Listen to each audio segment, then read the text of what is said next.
তারপর শ্বেত অশ্ব রথেতে বসিয়া আসিল যে মহাযুদ্ধে নিযুক্ত হইয়া।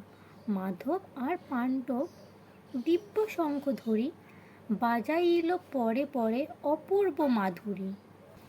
ততঃ শ্বেতৈর্হয়ৈর্যুক্তে महति स्यन्दने स्थितौ माधवः पाण्डवश्चैव दिव्यौ शङ्खौ প্রদধমতুঃ।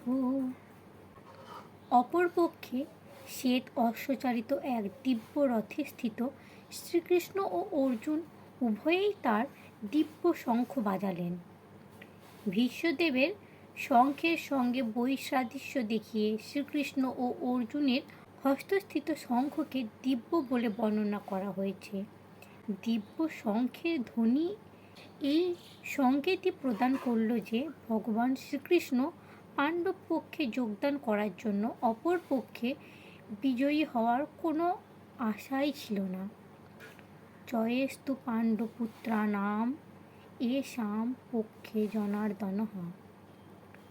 ভগবান শ্রীকৃষ্ণ তাদের সঙ্গে থাকার জন্য বিজয় সর্বদা পাণ্ডুপুত্রদের মতো ব্যক্তিদেরই সঙ্গে থাকে।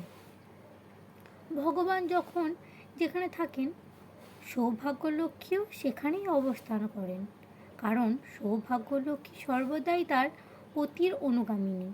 তাই বিষ্ণু বা শ্রীকৃষ্ণের দিব্য শঙ্খধ্বনির মাধ্যমে ইঙ্গিত করা হয়েছিল যে অর্জুনদের জন্য বিজয় ও সৌভাগ্য প্রতীক্ষা করছে।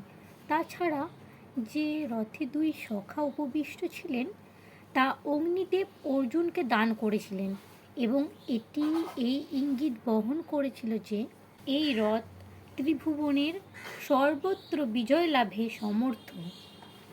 হরে কৃষ্ণ।